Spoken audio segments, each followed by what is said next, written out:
So really, I put together a few related things here having to do with products and locations. And any of the screens that I'm going to go into, if you don't already have a widget for them, they're all very easy to find just by typing into the search window here in the upper left, or everything is found off of the warehouse management menu, but then you might have to click into another sub menu or two. But I think you'll find these things pretty easy to find.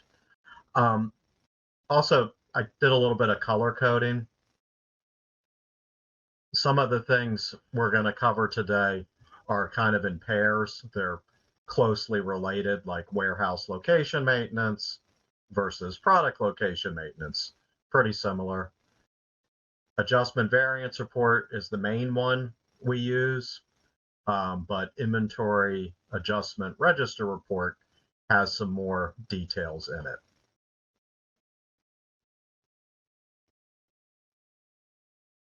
So the first screen, honestly, you're not going to go in here a heck of a lot, but I wanted to explain it a little bit. And then if you think you need a change made in here, you can certainly reach out to me and I'll help you. But zone maintenance shows, let's go ahead and do Woburn. Zone maintenance is like the overall location scheme for your branch. And it also drives a couple of other things. So I know you all just recently went on RF picking for sales orders.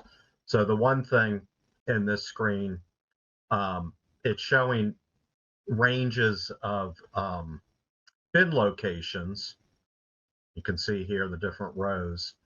And then where it has that X under zone, that's driving when somebody enters a sales order and they don't want something to go to RF picking, they type the quantity, comma, X. Some of the other branches, especially within the Waltham group, they use different letters and numbers, and they have it set up a little bit differently. But that's what that X is there. You guys have a pretty straightforward layout, which I like. I always favor simple over complex unless complex is really needed. Pick group. So you have your ranges of locations. Looks like this first range is probably your showroom and then parts of your warehouse. And you'll notice they have a different letter for pick group. Pick group is used if you go in, I don't know if you've even noticed this, but when you pick up the gun and you go into the picking screen, it'll default to all pick groups. But you can also just tell the gun, hey, I only want to pick, in one of these pick groups. And this gets used in some of our large locations where, for example, Downingtown, Beltsville, they have these remote warehouses that are like across a parking lot.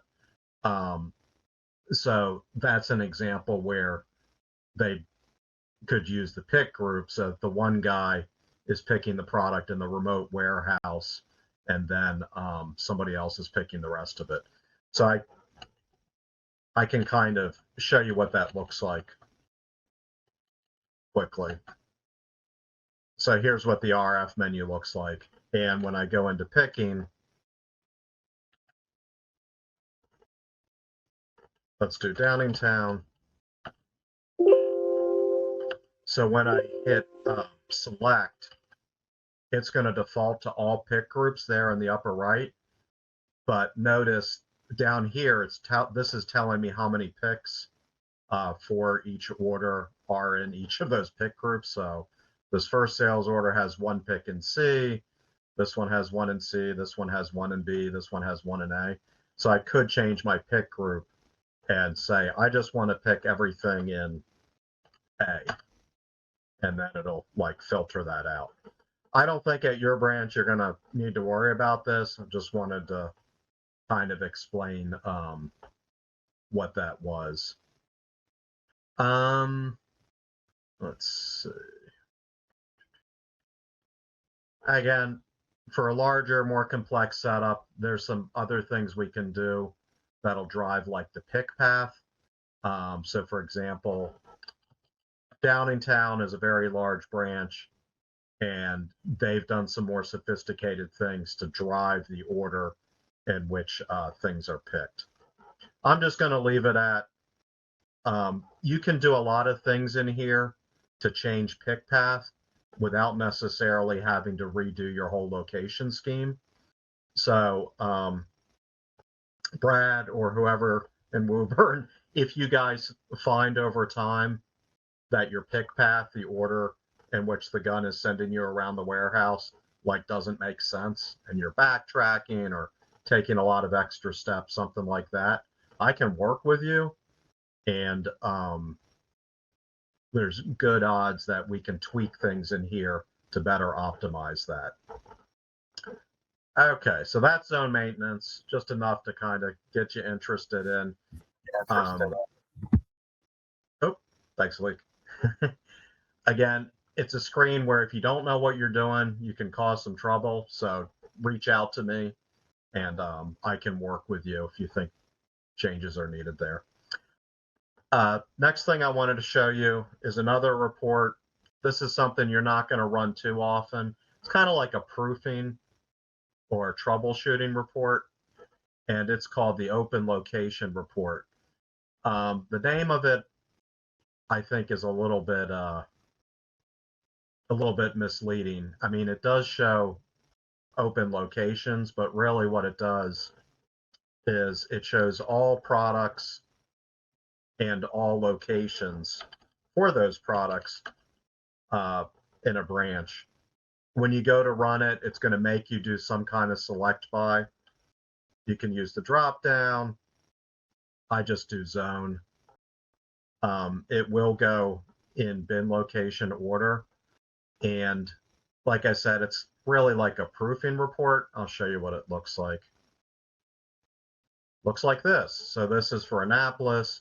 And like I said, it's in location order, starting with 1AA1. And it shows every product. It shows location status, meaning P for primary, S for secondary, F for floating. So it's a good way to proof that if you think your primaries and secondaries aren't right. Stock type, S just means stock or sellable, and then it's showing the on hand. Again, you're not going to use this all the time, but if you feel like things aren't set right with primary, secondary floating, this is one thing you could run.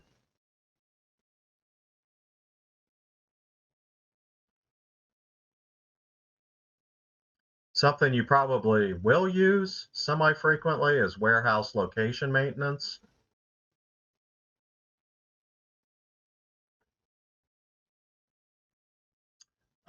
Here again, we put in a branch. I'm going to do Springfield here. And you put in a specific location. This will show all the products for that location. And again, similar to the report, it's telling me if it's primary, secondary, or floating. This is also the screen, well, one of two screens you could go into to set mins and maxes for how much product you want in a specific location. So I chose this because I know Springfield has it set up. There are other views in here. One interesting one is the last count. There's a couple of views that show last count, and this one shows last received. So pretty handy screen for a couple different purposes, I'd say. Similar to this, so that was warehouse location maintenance, and then there's product location maintenance.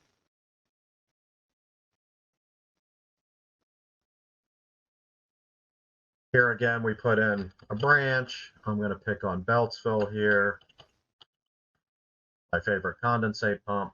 So this shows for a specific product everywhere it is in that branch. And again, it's also telling you if it's primary, secondary, or floating.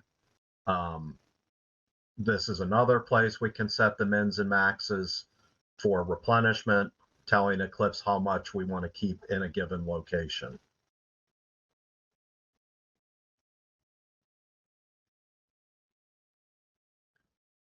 All right, I'm gonna two reports. Adjustment variance report. The branch managers and some other folks get this report sent to them automatically, I think late at night each night. But you can run it anytime. Adjustment variance report is a good tool to kind of study your inventory adjustments that have already happened. So you can, hold on, it went onto the other screen. So you can look for patterns and hopefully prevent problems. So here you would put in the branch, we'll do Woburn. You can put in any date range. I'll say that is meaningful to you. So let's do Woburn for June. You can put in a minimum. So let's say I wanted to look at all adjustments over $50 for Woburn for June. I would run this as product detail, variance only. You're almost always going to want to check mark remove offsetting entries. What that means is if the adjustment was just moving 3 of something from one shelf to another, it's not going to show you that. It's going to filter those off if I check mark that box. On the other hand, if you do want to see, just how much you're moving product around, even if it doesn't result in an overall quantity adjustment, then you could leave that unchecked. You can also put in the specific price line or buy line if you want to kind of hone in on a certain product line when you run that. And here's what that looks like. And then it breaks it up by price line, which is product grouping. So pretty good report to kind of study inventory adjustments and see what's going on. Another one that I think Eclipse came out with this earlier than the adjustment variance report. And this is the inventory adjustment register report. And it's similar, but a little different. It actually shows more information. Same idea, date range, branch. I could put in a specific price line if I wanted. It's interesting, the sort by. I could sort by a couple of things, by date, by price line, or by adjuster name. So if I want to kind of study who's making adjustments on different things, here again, I can put in a minimum. And when we run that, it'll take just a moment.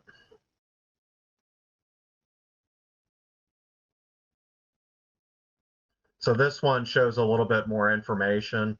It shows who did the adjustment and also like what type of adjustment it is. So this is RF replenishment. If there's comments put on the inventory adjustment, I believe it shows that. Oh, here we go. So, like I said, similar to the other one, but it does show a little bit more info. So I'm going to give you guys the ability to unmute yourselves and we can open it up for discussion. And I hope and pray that you heard me the whole time. As I was talking with Brad at the top of the call, I've been having audio problems.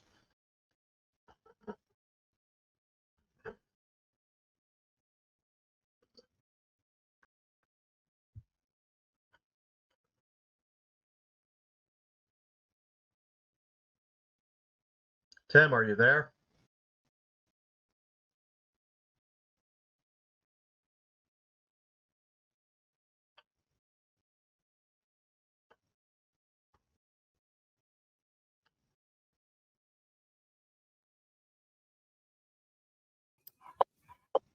A leak? No? Yeah, I'm here. Okay. Tim has speaker issues. Man, I don't know if it's all like Ring Central. I'm just feels like almost every day somebody's having like audio problems. Okay. Alik, were you able to hear me like the whole time, hopefully? Yes. Yes, I Oh, thank was. you. Okay. It's like disturbing. You do these calls and you're like, man, I hope somebody says something if they can't hear me.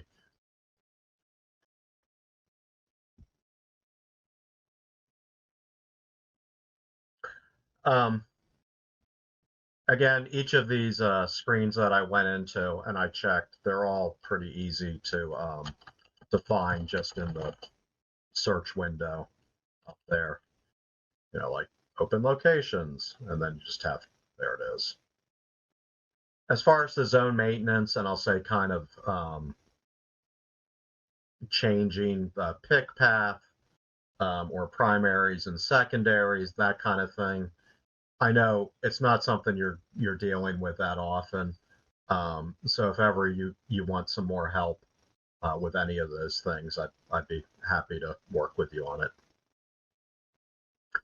Also on the replenishment, um, I know we have some more branches doing that. And by replenishment, I I just mean it's called RF replenishment, which is moving the product around in my branch from one location to another, typically moving it from the warehouse out to the showroom, but setting up those mins and maxes so Eclipse knows how many products to tell you to move. That's something else I can help you with.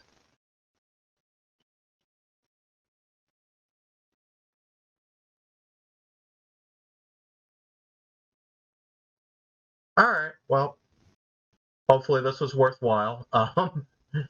Anytime you guys send me ideas for topics I can do like this, typically 10 to 15 minutes, where I can go a little bit in depth with something, but then also have a little bit of time for discussion afterwards.